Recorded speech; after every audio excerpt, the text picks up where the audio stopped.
Kabanata 1031. Maging ang kanyang karakter o kakayahan, siya ay nasa tuktok ng kanyang liga. Ito ba ang tinawag ni Confucius na santo?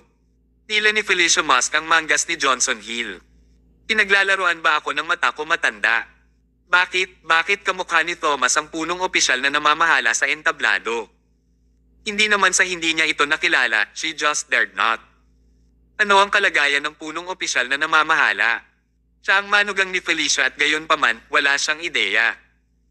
Hey, kahit na sabihin niya sa isang tao na ang punong opisyal na namamahala ay ang kanyang manugang, may maniniwala ba sa kanya? Bago sumagot si Johnson, nagsalita si Harvard na nasa tabi niya, that is indeed Thomas, tita. Hindi ito maaaring mali dahil binili ko ang mismong suot na suot niya. Dahil napaka-low profile ni Thomas, wala siyang mamahaling damit sa kanyang wardrobe. Kaya, nagpa siya si Harvard na iregalo sa kanya ang isang pinasadyang suit upang pasalamatan siya. Hindi pa ito naisuot ni Thomas kahit isang beses. Una sa lahat, hindi nagustuhan ni Thomas ang pagsusuot nito. Pangalawa, bakit may magsusuot ng suit sa isang normal na araw?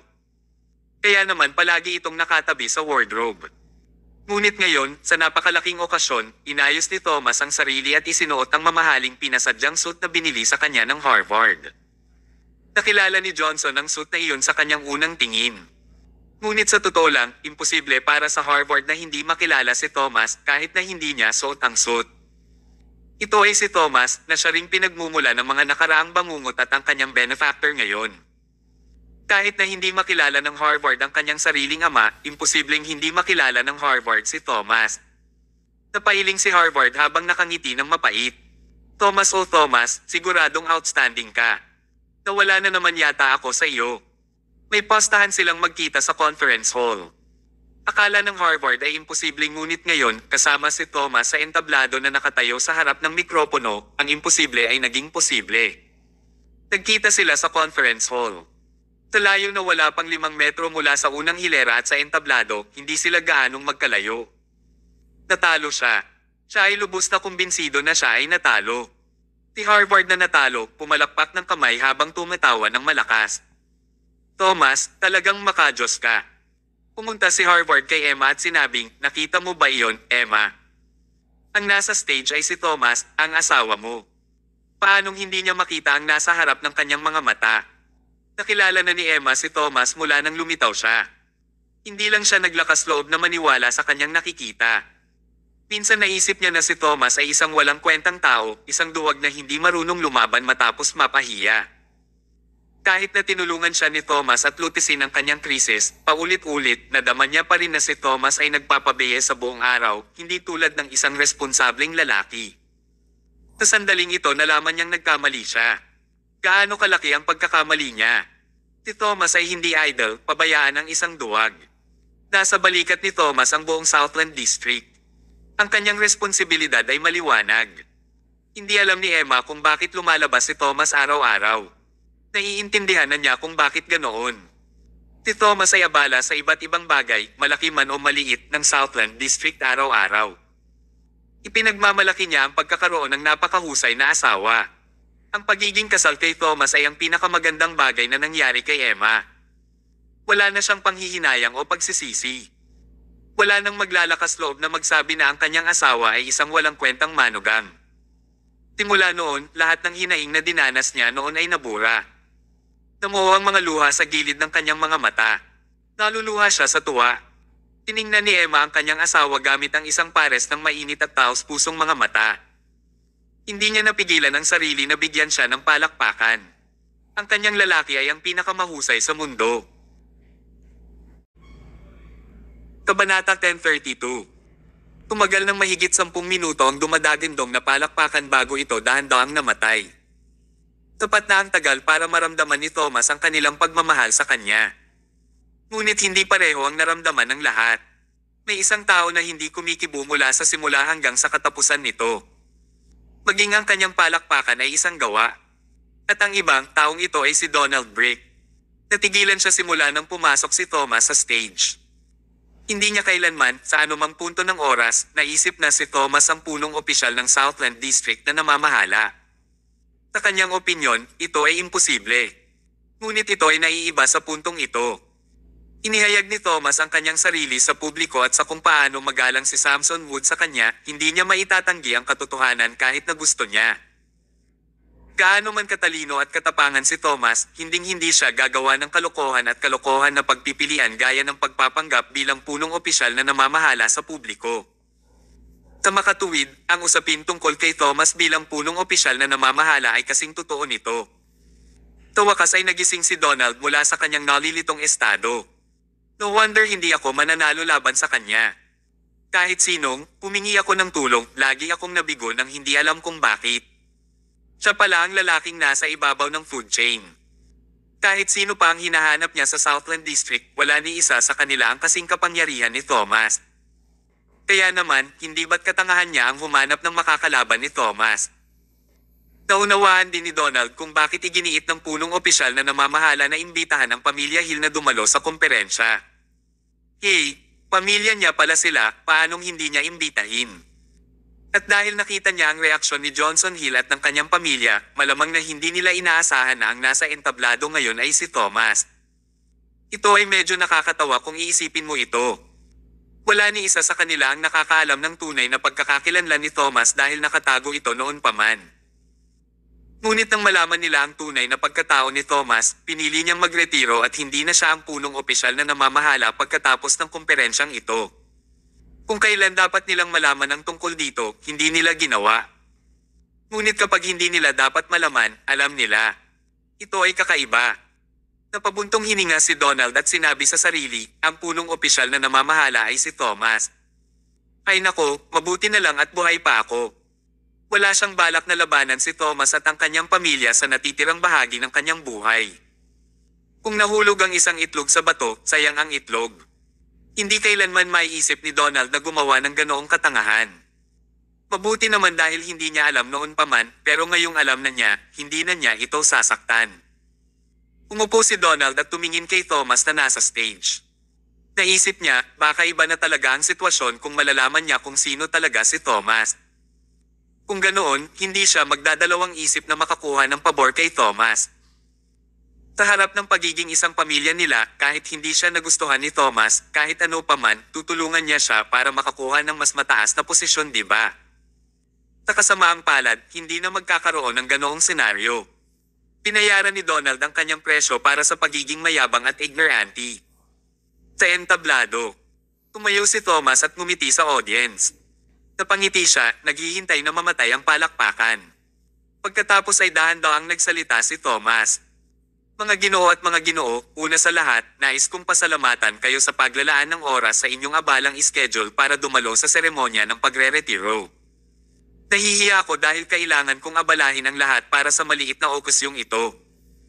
Pero kung tutuusin, ako ang punong opisyal na namamahala sa Southland District. Kahit na hindi ko gusto ang mga high-profile na kaganapan tulad nito, may mga bagay na kailangan kong ipaliwanag sa publiko mismo. Una sa lahat, gusto kong humingi ng paumanhin sa iyo dahil hindi ko ibinunyag ang aking pagkatao all this while. Naging makasarili iyon sa bahagi ko. Sa unang 2 oras, si Thomas ay karaniwang gumawa ng isang summarized na ulat ng kanyang trabaho mula noong siya ay kumuha ng posisyon. Hindi bababasa ito ay maaaring ituring na isang paliwanag sa publiko. Kabanata 1033. Pagkatapos, kumuha siya ng bow. Bago matapos ang pagpupulong, gusto kong humingi ng tawad sa aking pamilya. Sa totoo lang, hanggang tanghali ngayon, hindi pa rin alam ng pamilya ko ang identity ko. Itinago ko sa inyo ang katayuan ko pati na rin ang pamilya ko. Iyon ay dahil ayokong mag-alala ang pamilya ko sa akin. Hindi ko rin gustong magkagulo sila dahil sa aking espesyal na pagkakakilanlan. Pinili kong ipaalam sa pamilya ko ngayon dahil magre-retire na ako. Muli, gusto kong humingi ng tawad. Yumuko ulit si Thomas. Sa labas ng entablado, sina Johnson at Emma ay nagkaroon ng masalimuot na damdamin habang pinapanood nila si Thomas. Ito ay isang kakaibang pakiramdam. Kung hindi nila alam ang tungkol sa pagkakakilanlan ni Thomas, ayos lang. Ituturing nilang ordinaryong tao si Thomas at mamuhay sila ng naaayon. Kung sa simula pa lang ay alam na nila ang pagkakakilanlan ni Thomas, ayos lang din sana. Magalang sana silang tretuhin si Thomas at maaari pa nga silang gumawa ng ilang bagay gamit ang katayuan ni Thomas para magkaroon ng respeto sa kanilang sarili. Ang pinaka-ikinagalit nila ay ang kasalukuyang sitwasyon. Kawakas ay natuklasan nila ang pagkakakilanlan ni Thomas, ngunit nahaharap sila sa katotohanan na si Thomas ay nagretiro na ngayon. Imposibleng gamitin nila ang status niya para magpakitang gilas. Napabuntong hininga si Johnson. Nahulaan niya na sinasadya ni Thomas ang lahat. Sanay na ang lalaki sa pagiging low-key. Ayaw niya sa mga taong nagpapakita ng katayuan niya. Tumagal ng halos 3 oras ang retirement conference. Matapos ipaliwanag ni Thomas ang lahat, umalis na siya sa stage.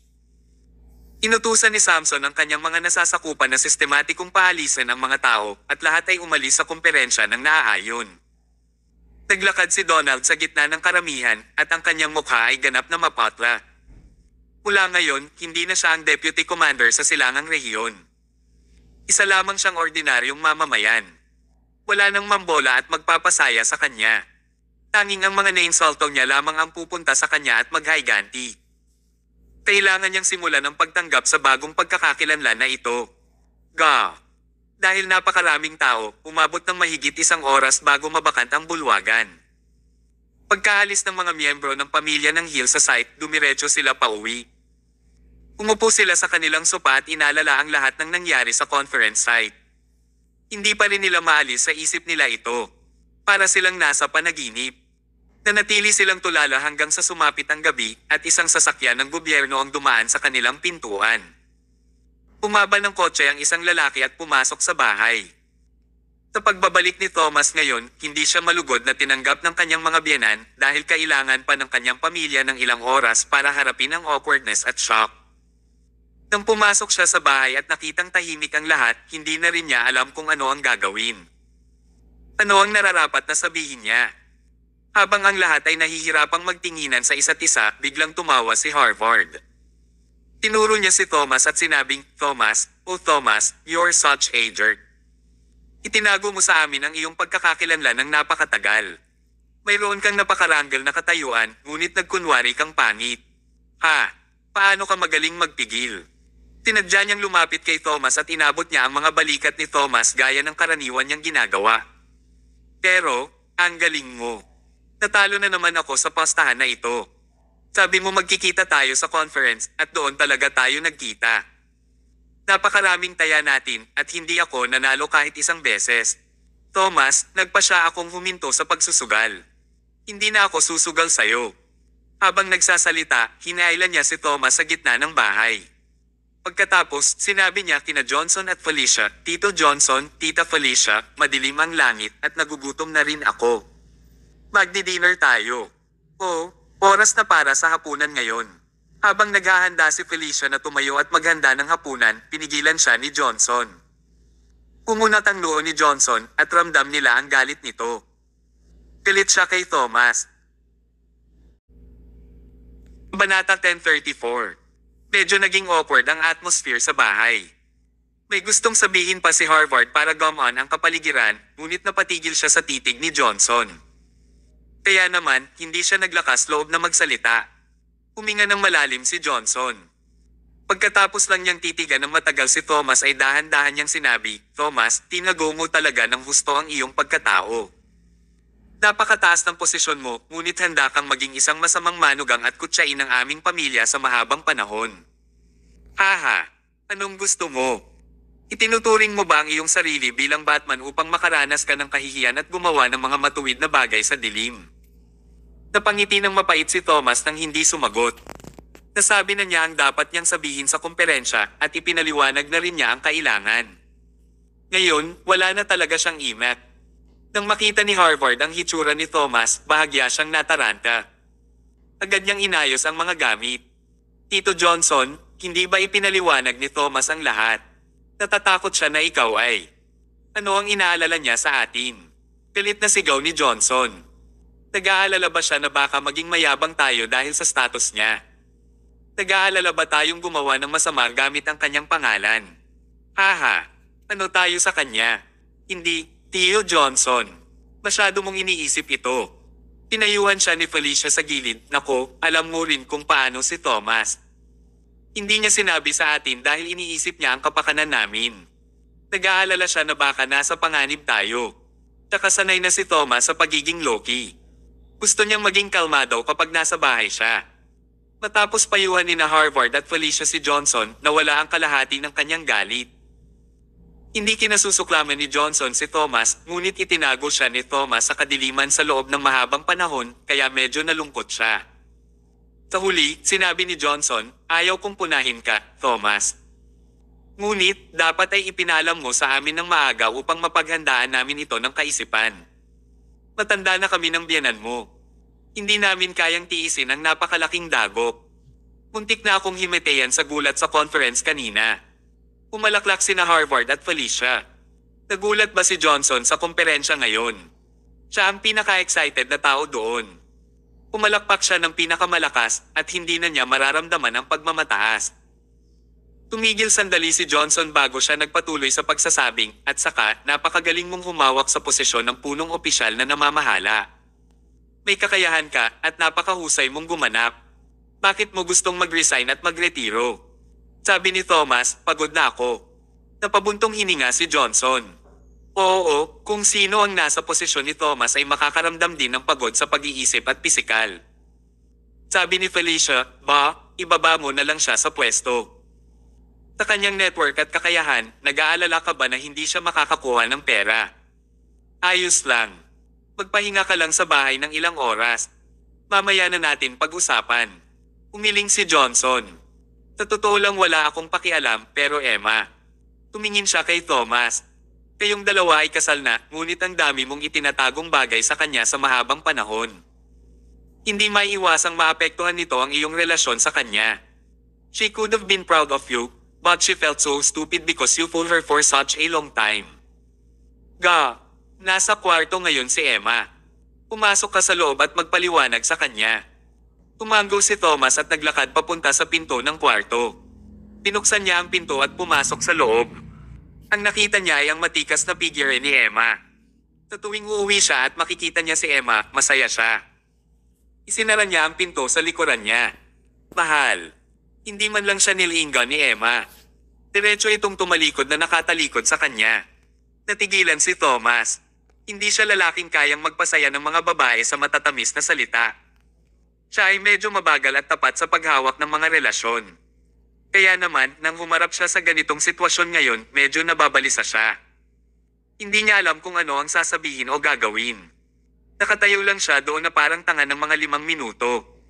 Umupo si Emma sa kama at kumunat ang noo bago niya sinuntok ng malakas ang kutsan.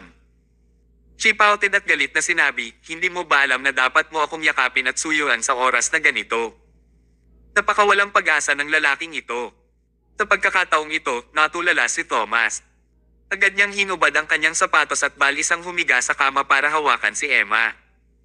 Ilang sandali pa ay nagkunwaring kumawala sa kanyang mga braso si Emma. Sa pagkakataong ito, hindi ganoon kawalang isip si Thomas para pakawalan siya. Sa halip, niyakap niya ito ng mahigpit. Mahal, I'm so sorry kung tinago ko ito sa iyo sa mahabang panahon. I've been trying to find an opportunity to tell you, pero hindi ko lang alam kung paano ko sasabihin sa tuwing gusto kong sabihin sa'yo. Iyon ang dahilan kung bakit ko ito tinago. Hindi iyon kakaiba. Base sa karakter ni Thomas, kakaiba sana kung sinabi niya talaga sa kanya. Munguso si Emma at galit na sinabi, ito ba ang ibig mong sabihin ng 3 araw na ang nakakaraan nang sabihin mong malalaman ko na ang lahat sa oras na ito? Oo. Thomas Mayo, ang walang isip mo. Tinuntok ni Emma si Thomas sa dibdib. Pagkaraan ng ilang sandali, nagtanong siya, sabihin mo sa akin ng totoo, bukod dito, mayroon ka pa bang pinagsinungalingan tungkol sa akin? Kahit kailan hindi ako nagsinungaling sa iyo. Itinago ko lang ito sa iyo. Pagsisinungaling ang tawag dyan. Nagpout si Emma. Parang ikaw yung tipong recidivist. Kung nagsisinungaling ka pa sa akin tungkol sa anumang bagay, mas mabuting umalis ka at sabihin sa akin ngayon. Itinaas ni Thomas ang kanyang ulo at nag-isip tungkol dito. Hindi ako nagsisinungaling sa iyo tungkol sa anumang bagay. Kuye, hawak ko ang 30% ng share sa Stellar Jewelers. Ito ba ay itinuturing na isang kasinungalingan? Ano? Laking gulat ni Emma. Nagtataka ako kung bakit ang galang ni Zack sa iyo. Lumalabas na isa ka sa mga shareholder. Sabihin mo sa akin, may iba pa ba? Taglit na nag-isip si Thomas. Ako ang nag-iisang estudyante ni Mr. Owen mula sa Kindness Clinic. Alam mo naman yun, di ba? Aside from that, sa akin na talaga ang Shalom Technology since a long time ago, at ang bumawi nito ay ako rin. Dagdag pa, naglagay ako ng mga pamumuhunan upang maitatag ang Scott's Remembrance Cultural Arts Entertainment. Ang Remembrance ni Scott ay ang aking pagsisikap na parangalan ng aking kapatid, si Scott. Tinabi ni Thomas kay Emma ang lahat tungkol sa kanyang pagkakakilanlan sa buong taon ng sabay-sabay. Wala man lang siyang tinatago. Kabanata 1035. Wala rin naman siyang dapat itago sa kanya.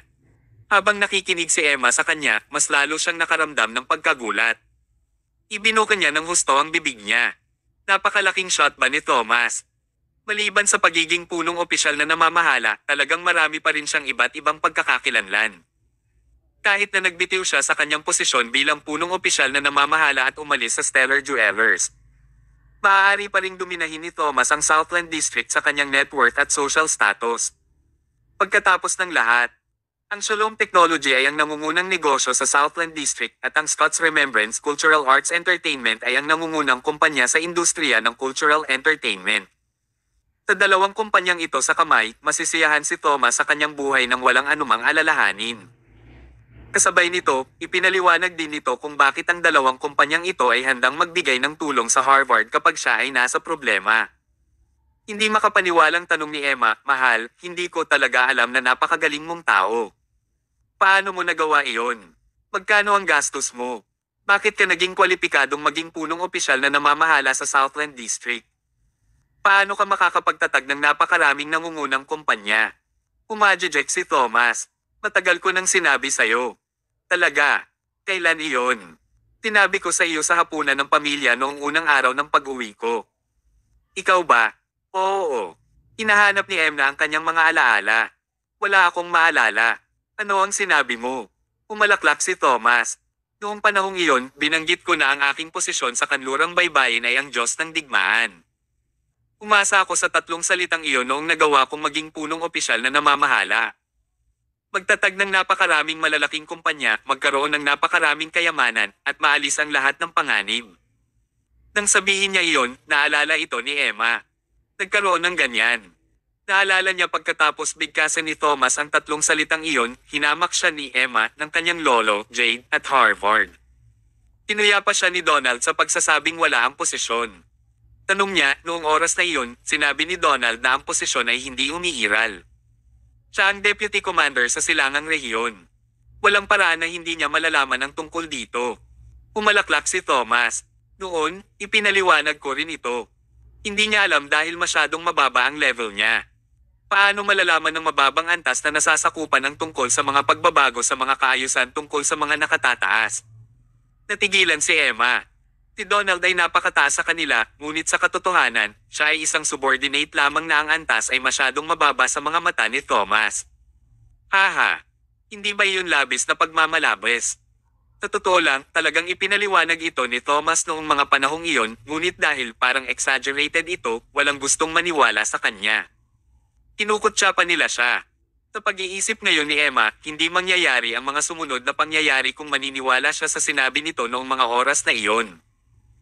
Nagtataka na nagtanong si Emma kung ikukumpara sa posisyon ng Deputy Commander ni Donald sa silangang rehiyon, gaano kataas ang posisyon ng God of War. Taglit na nag-isip si Thomas. Hindi naman mas mataas. Mas mababa lang ito sa 20 antas na mas mataas. Mas mababa sa 20 antas. Tinabi ba niya na hindi ito mas mataas?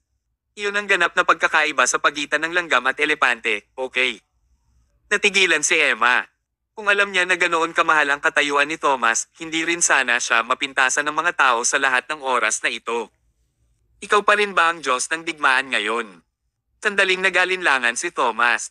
Sisigot pa sana siya nang narinig niyang sumigaw si Johnson mula sa sala. Thomas, lumabas ka na. Narito ang ilang mga tao mula sa kanlurang baybayin. Tumanggo si Thomas. Kung ano man ang dapat mangyari ay nangyari na sa wakas. Malalaman natin kung ako pa rin ang Diyos ng digmaan o hindi ngayon. Isinuot ni na Thomas at Emma ang kanilang mga sapatos at lumabas ng silid. Agad nilang nakita ang isang malaking grupo ng matipuno at matatangkad na sundalo na naglalakad sa loob.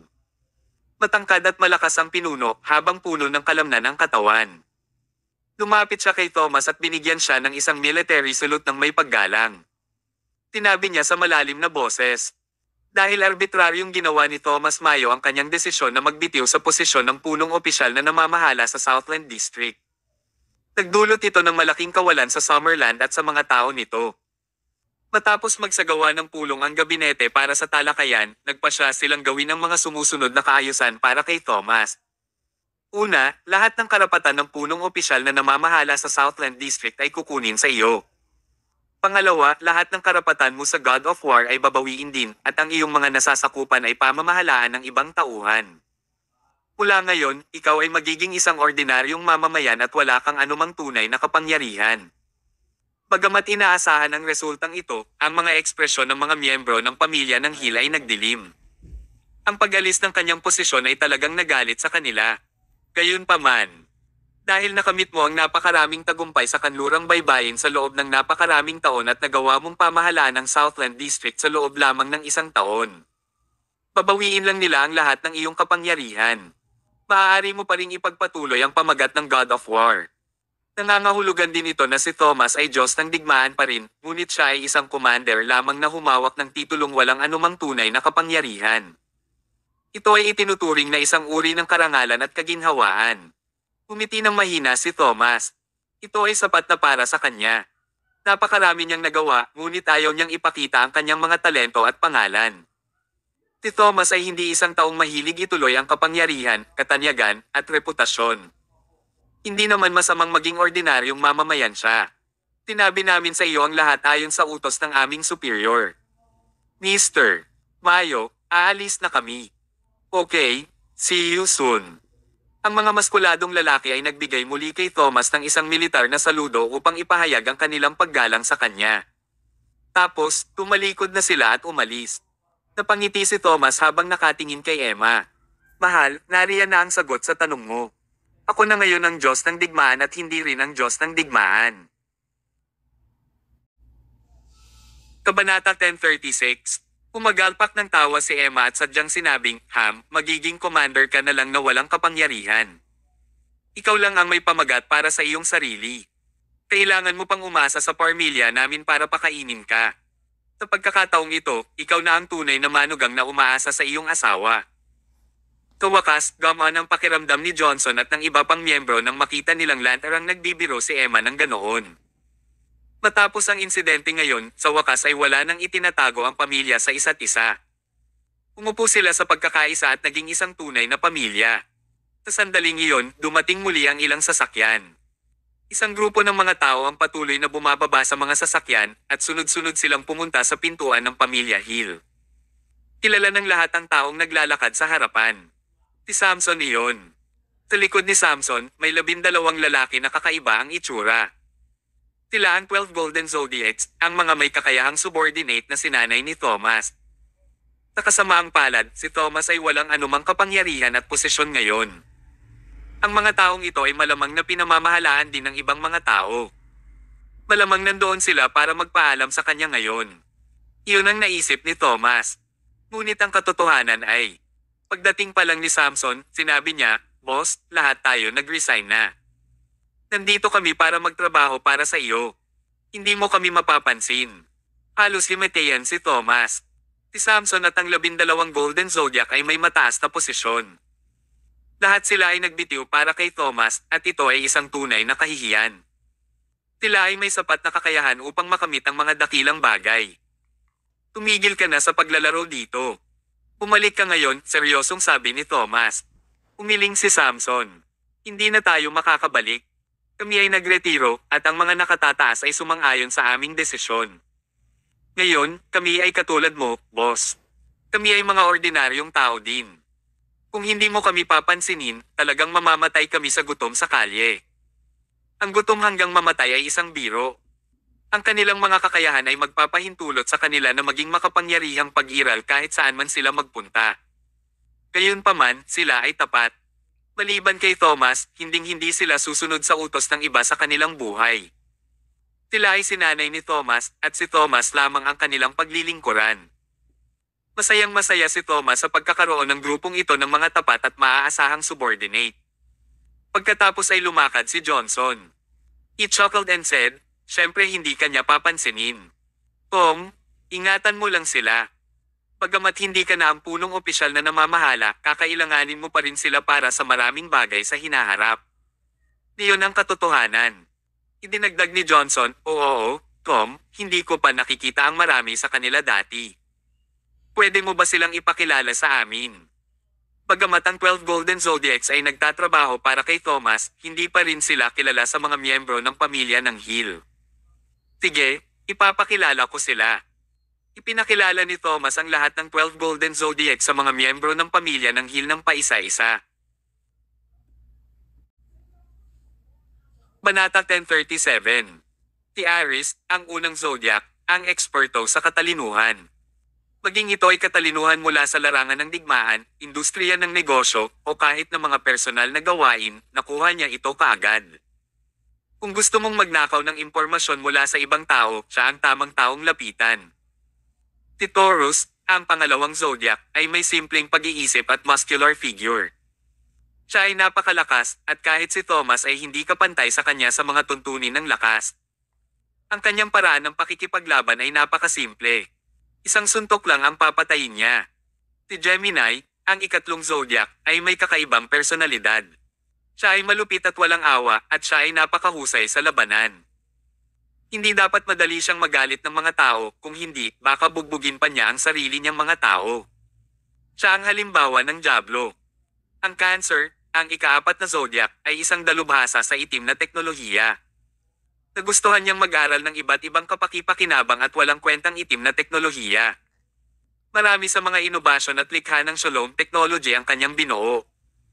Si Leo, ang ikalimang zodiac, ay isang tao na may bilis ng liwanag. Sa lahat ng miyembro, siya ang pinakamabilis. Kung inaway mo siya, papatayin ka bago mo makitang malinaw ang mga galaw niya. Maging si Thomas ay nahirapang abutin siya. Si Virgo, ang ika-6 na zodiac, ay mabait. Siya ay tulad ng reinkarnasyon ni Jesus na gumamit ng pag-ibig upang maimpluwensyahan ang bawat tao sa paligid niya. Kahit na kailangan niyang gawin ang anumang bagay sa masasamang tao na nakagawa ng lahat ng uri ng krimen, magiging maingat pa rin siya. Hinding-hindi niya gagawing mamatay ang sinuman.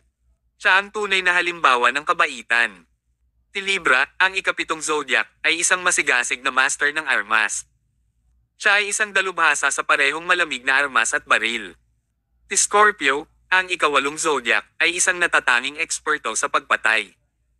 Naghalo siya sa dilim at hindi siya madaling makita ng mga tao. Hindi rin siya palaging nagpapakita. Siya ay kadalasang napakaloki, ngunit kung kumilos siya, tiyak na papatayin niya ang isang tao. Hindi siya ipapadala sa isang misyon maliban kung ito ang huling paraan. Ang Sagittarius, ang ika-9 na zodiac, ay isang dalubhasa sa long-range shooting. Siya ay napakahusay sa pagmamanipula ng isang sniper rifle pati na rin ang busog at palaso, at kaya niyang patayin ang mga kaaway na 100 hakbang ang layo. Ang Capricorn, ang ika-10 zodiac, ay isang matalim na tibak. Hindi niya ginamit ang kanyang kakayahan para harapin ang kalaban kundi si Thomas sa halip. Siya ay isang makinang panlaban na sinanay ni Thomas para sanayin ang kanyang mga kasanayan. Siya ang responsable sa pakikipag-sparring kay Thomas. Ang Aquarius, ang ika-11 zodiac, ay ang pinakamaalam na tao sa mga miyembro.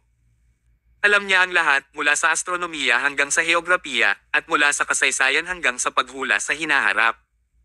Kung may hindi nila alam, maaari nilang tanungin siya dahil puno ng kaalaman ang utak niya.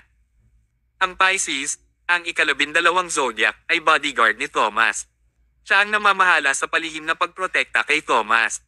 Kung nasa panganib si Thomas, agad siyang humakbang. Bawat miyembro ay may kakaibang kakayahan at lahat sila ay iba-iba. Gayunpaman, nagbahagi sila ng isang katangian na kung saan ay ang kanilang napakalakas na pagiging epektibo ng labanan. Ang lahat ng mga lalaking ito ay nakaligtas sa larangan ng digmaan. Lahat sila ay nakaranas ng pagsasanay sa dugo at luha. Maliban sa mga miyembro na dalubhasa sa mga diskarte sa pagpatay, ang mga normal na tao ay hindi kailanman magiging kasing husay ng mga scholar tulad ng Aries at Aquarius. Ang pinaka nakakatakot na bahagi ay nang ang 12 sa kanila ay lumabas sa isang misyon ng magkasama. Kahit si Thomas ay maaaring patayin anumang minuto. Ang 12 Golden Zodiac ay nagtataglay ng pinakamalakas na bisa ng labanan sa kanlurang baybayin. Maaari lamang manalo si Thomas sa bawat laban at makuha ang kanyang titulong God of War dahil mayroon siyang grupong ito ng mga may kakayahang subordinate. Matapos marinig ni Emma ang lahat, hindi niya namamalaya na hinangaan sila. Bawat miyembro ng Zodiacs ay napakahusay. Bilang kanilang commander, gaano kalakas si Thomas para pamuin ang grupong ito ng mga mahuhusay na tao. Kalimutan ang pagpapaamo sa kanila, kasama ang mga mamamatay tao tulad ng Gemini at Scorpio, ang pagtayo lang sa harap nila ay makaramdam ng malamig na panginginig sa kanilang mga gulugod. Ano naman sa kanya? Ano ang kanyang trabaho? Itinuro ni Johnson si Samson at curious na nagtanong. Umalaklak si Thomas. Siya ang uod sa tiyan ko. Siya rin ang aking tagapagsalita. Siya ang may pananagutan sa lahat ng bagay tungkol sa akin, kasama ang malalaking bagay at maliliit, masasamang bagay, hindi ko siya kayang iwan. Kapag wala ako, kailangan pa niyang i-manage ang 12 Golden Zodiacs para sa akin. Siya ang pinakamagaling kong katulong. Nakaramdam ng hiya si Samson habang nagkakamot ng ulo. Boss, masyadong nakakabigay puri. Napangiti ng mahina si Emma habang sinasabi, pagkatapos marinig ang pagpapakilala nila, medyo nahihiya ako. Lahat sila ay may kaya. Kung wala silang gagawin, sayang talaga ang talents nila. Hindi. Tinitigan ni Thomas ang kanyang mga mata nang sabihin niyang may gagawin pa sila sa lalong madaling panahon. Banata 1038. Napatingin ang lahat kay Thomas at hindi nila naintindihan ang sinasabi ni Thomas. Hindi na siya ang punong opisyal na namamahala sa distrito ng Southland at magiging manugang na lang siya na nakaka-relax sa bahay. Bakit kailangan pa niya ng ganoon kalaking grupo ng malalakas at may kakayahan ng mga subordinate?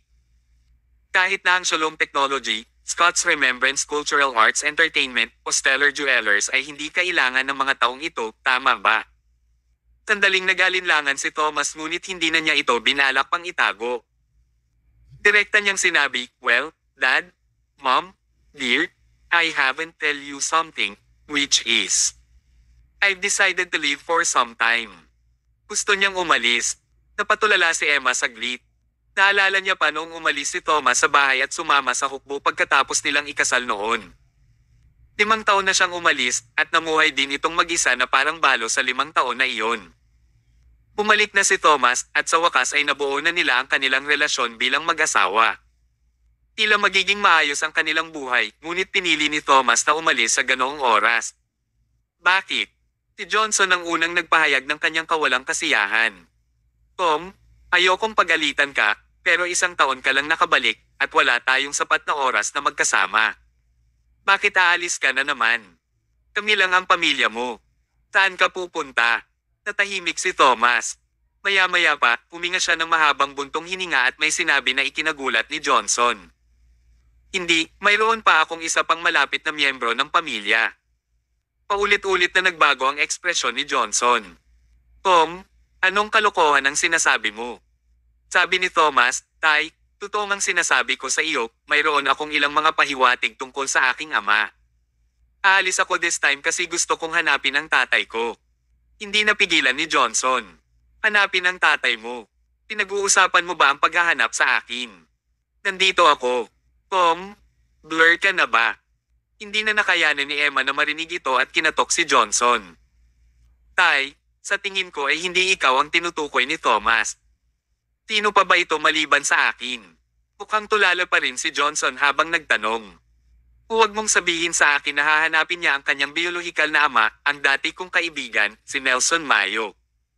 Sa sandaling sinabi iyon ni Johnson, napagtanto niya kung ano ang issue.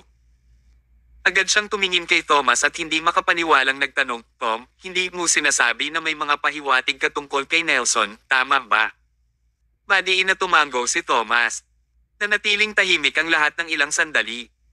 Ang liwanag ng buwan ay sumikat mula sa langit at ang malamig na hangin na umihip ay nagpanginay sa kanila. Tauna ay nakaramdam si Johnson ng labis na kalungkutan sa desisyon ni Thomas na umalis muli. Ngunit, pagkatapos niyang matuklasan ang dahilan, bigla niyang naramdaman na dapat nang umalis si Thomas. Maraming taon na ang nakalilipas, ang mataas na espiritu na si Nelson ay misteryosong nawala. Pagkatapos, ang batang si Scott ay naging tagapangulo ng Shalom Technology. Gayunpaman napakabata pa niya at kinulit siya ng iba hanggang sa tumalon siya mula sa itaas na palapag upang magpakamatay. Hindi mailigtas si Scott kaya kinailangan ni Thomas na gawin ang lahat para iligtas si Nelson. Napalunok si Johnson at nagtanong, maaasahan ba ang iyong mga pahiwatig? Sumagot si Thomas, hindi pa malinaw. Malalaman ko kung tatay ko lang siya pagkatapos ng investigasyon. Kung siya ang ama ko, gusto ko talagang malaman kung ano ang ginagawa niya nitong mga taon na nawala siya at kung bakit hindi siya bumalik. Kinailangan niyang malaman ito. Maaaring may higit pang mga nakatagong dahilan sa likod nito. Bukod dito, may isang bagay na hindi sinabi sa kanila ni Thomas. Si Nelson Mayo, ang mamimili sa likod ng pamilya Dawson, ay isang karumaldumal na kriminal. Sa pagkakataong ito, hahanapin ni Thomas ang kanyang ama. Hindi ito magiging kasing simple ng pag-aayos ng relasyon ng mag-ama. Pagdating ng panahon, ang sitwasyon na posibleng kaharapin nila ay magiging kahit 100 beses na mas mahirap kaysa sa naiisip niya. Napabuntong hininga si Johnson. Ga, tiyak na hindi kita hahayaang umalis kung ito ay isang normal na bagay. Pero kung aalis ka para hanapin ang biyolohikal mong ama, ang dati kong kaibigan, at ang biyenan ng anak ko, wala talaga akong dahilan para pigilan ka. Habang nagsasalita, inabot niya ang kamay para tapikin si Emma sa balikat. Emma, no comment talaga ako. Depende sa'yo kung gusto mo siyang bitawan o hindi. Pagkatapos magsalita ni Johnson, tumalikod siya at naglakad papasok ng bahay. Lahat ng dapat umalis, umalis. Pagkatapos ay pumasok sina Emma at Thomas sa kwarto. Ang kanilang kaligayahan ay agad na nawala at si Emma ay naupo sa kama na hindi nasisiyahan. Kahit sinong babae ay hindi magiging masaya sa ganoong bagay. Kung aalis si Thomas ngayon, hindi niya alam kung ilang taon na naman itong mawawala. Kung papalorin siya, babalik siya kaagad. Kung hindi, hindi niya malalaman kung kailan siya babalik. Habang iniisip ito ni Emma, lalo siyang naaagrabyado. Ang ibang babae ay may kasamang asawa sa bahay, pero bakit umalis ang asawa niya? Ga, marahil ito ang kanyang kapalaran. Umupo si Thomas sa tabi niya. Hinawakan niya si Emma at marahang sinabi, mahal, ipinapangako ko na hahanapin ko ang aking ama sa lalong madaling panahon, pagkatapos ay babalik ako sa Southland District kasama siya. Napabuntong hininga si Emma. Ano pa ang magagawa niya sa puntong ito? Dapat ba niya itong pigilan at pigilan na umalis? Iyon ay malinaw na imposible. Talagang makakaalis ka, ngunit kailangan mong aipangako sa akin ang dalawang bagay, mahal, walang pakialam niyang sabi. Ipagpatuloy mo. Una, hindi ka dapat magkaroon ng anumang affair sa labas. Bawal kang tumingin sa ibang babae. Umalaklak si Thomas. Siyempre, ayoko. Ang puso ko ay sa iyo lamang at walang sino man ang makakaagaw nito. Napangisi si Emma. Haha. Ginagawa mong napakaganda, ngunit walang taong mananatiling tapat. Hindi pa nga kita nakakausap tungkol kay Aderi Owen eh. Si Thomas ay ganap na bigo. Bakit niya naulit ito? Banata 1039. Agad naman siyang nag-open ng ibang topic. Ano ang pangalawang bagay? The second thing is, seryosong tinitigan ni Emma si Thomas. Kailangan mong mag-ingat at protektahan ang iyong sarili ng mabuti. Tumango si Thomas. Huwag kang mag-alala, hindi ako mamamatay. Hindi lang bawal mamatay, pero kahit anong parte ng katawan mo mula ulo hanggang paa ay hindi pwedeng mawala. Kailangan mong bumalik ng walang sugat. Oo, madam.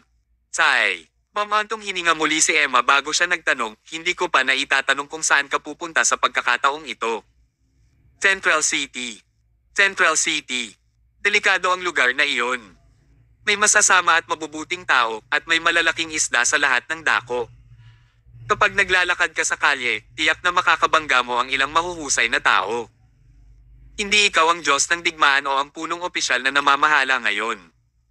Wala kang tunay na kapangyarihan sa kasalukuyan. Pagdating mo doon, kailangan mong mag-ingat at panatilihing mababa ang profile. Walang pag-aalinlangan na sinabi ni Thomas, pupunta ako roon para hanapin ang kinaroroonan ng aking ama, hindi maghanap ng gulo. Mangyaring makatitiyak. Bagamat sinabi niya, lihim din niyang alam kung anong klaseng lugar ang Central City. Isa itong banal na lugar kung saan hindi mabubuhay ang mga normal na tao. Namuhay ka sa isang mababa at maliit na posisyon o naging pinakamahusay na tao. Sa Central City, ang gitnang uri ang higit na nagdusa. Kinailangan nilang mamuhay ng may takot at dumanas ng mga buhay na mas masahol pa sa kamatayan. Bukod dito, maraming kalaban si Thomas sa Central City. Ang kanyang titulong God of War ay nakakuha ng pansin mula sa maraming mayayamang tao sa Central City. Kung pupunta siya doon, hindi niya alam kung paano siya haharapin ng mga ito. Tsaka nandoon si Young Master Dylan mula sa pamilya Martin. Inuli lang ni Thomas ang kanyang may bahay, hindi pa lang alam kung pupunta siya sa Central City, bakit nila bibitawan ang napakagandang pagkakataon para makapaghiganti. Ang paglalakbay na ito ay lubhang mapanganib. Nagkaroon ng maraming hindi kilalang mga panganib. Sinabi ni Thomas, ngunit sa kabutihang palad, nagbitiw ako sa posisyon ng punong opisyal na namamahala, o kung hindi, wala talaga akong paraan upang bisitahin lamang ang Central City. Iyon lang ang advantage mo ngayon. Fine, pagod na ako. Matutulog na ako. Akmang habari ni Emma ang kanyang damit, ngunit agad niyang napansin si Thomas na nakatitig sa isang parte ng kanyang katawan na may masamang intensyon. Mabilis niyang tinakpan ang kanyang dibdib at kinakabahang nagtanong, "Mahal, ano ang masamang tingin na iyon?" Napakamot ng ulo si Thomas. May gusto akong pag-usapan sa iyo. Pero natatakot ako na baka hindi ka sumang-ayon sa akin. Paano ko sasabihin? Inilibot ni Emma ang mga mata sa kanya. May pakialam ka pa ba sa nararamdaman ko? Kung may pakialam ka sa nararamdaman ko, hindi mo na itatago sa akin ang napakaraming bagay. Sabihin mo, ano pa ang gusto mong pag-usapan sa akin? May affair ka ba sa likod ko? Patuloy na kumapaway si Thomas. Paano ito posible? Gusto kong tanungin ka kung kaya ko ba? Pagkatapos niyang magsalita sa kalagitnaan, huminto siya.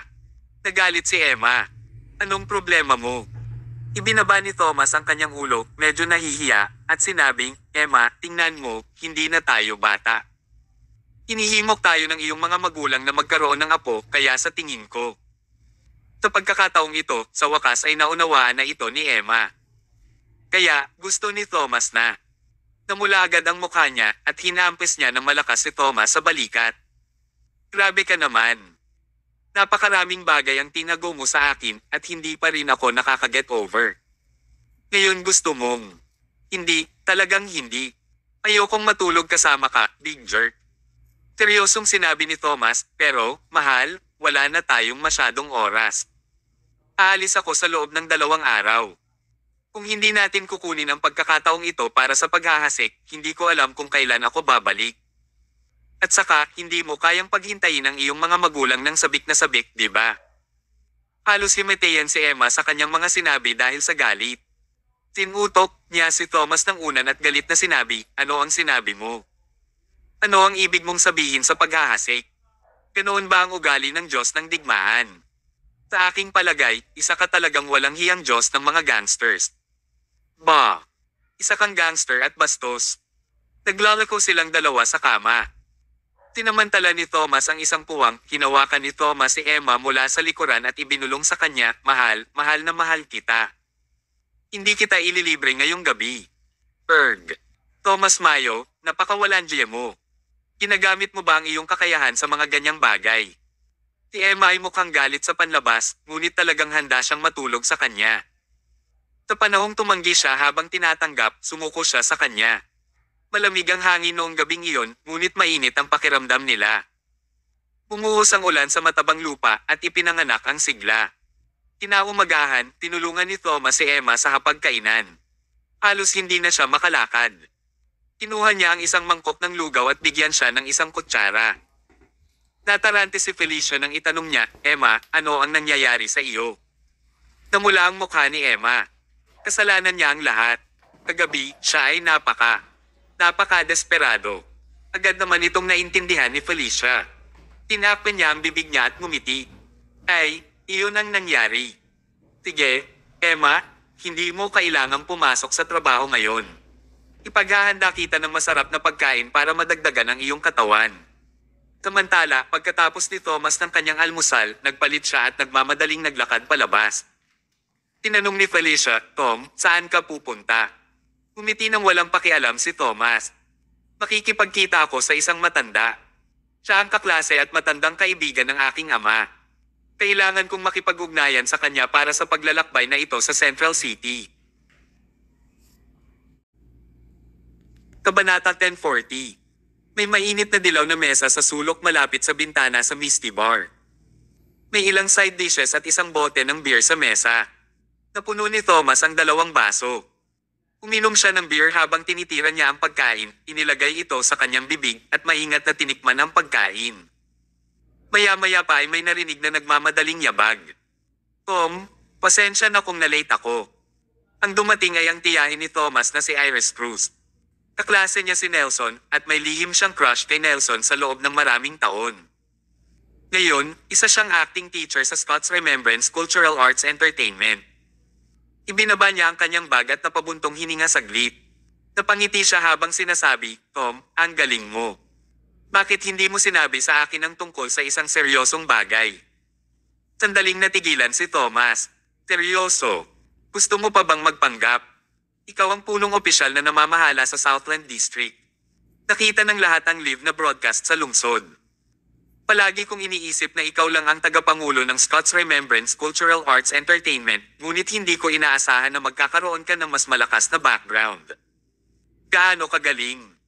Kung alam ni Nelson, siguradong magiging masaya din siya para sa iyo. Pumalaklak si Thomas. Nasa nakaraan na yan. Ngayon, isa na akong normal na mamamayan. Tanong ni Iris, ay oo nga pala, gusto pa kitang tanungin, bakit bigla kang nag-resign?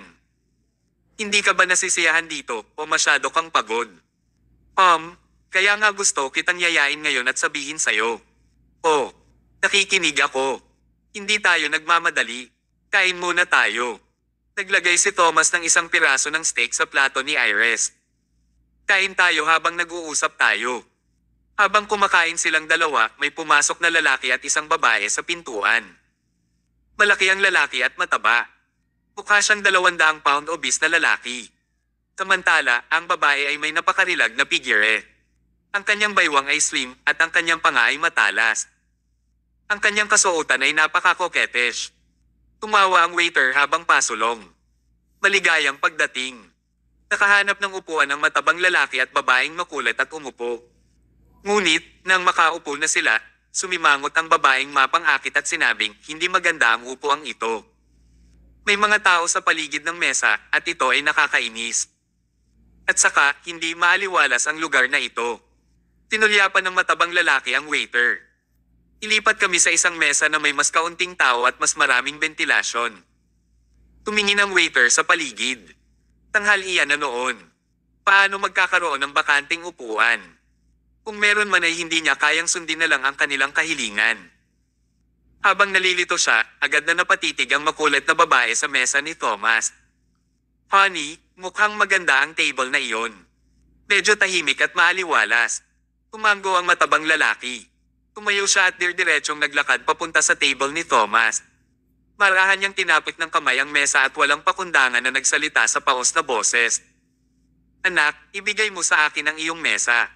Pwede na kayong dalawa umupo sa ibang table.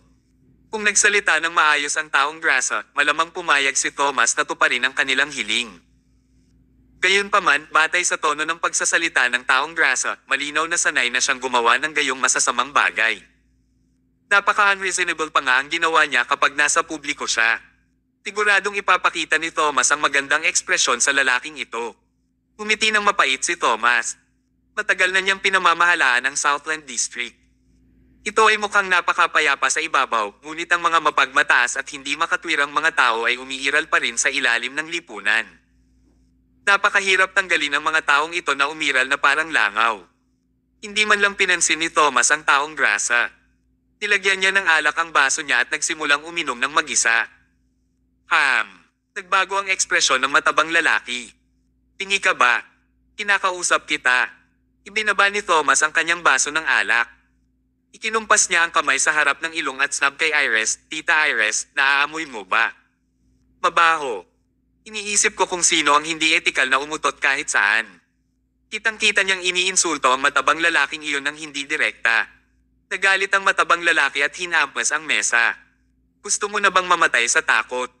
Alam mo ba kung sino ako? Tumayo ka na at lumabas ka na.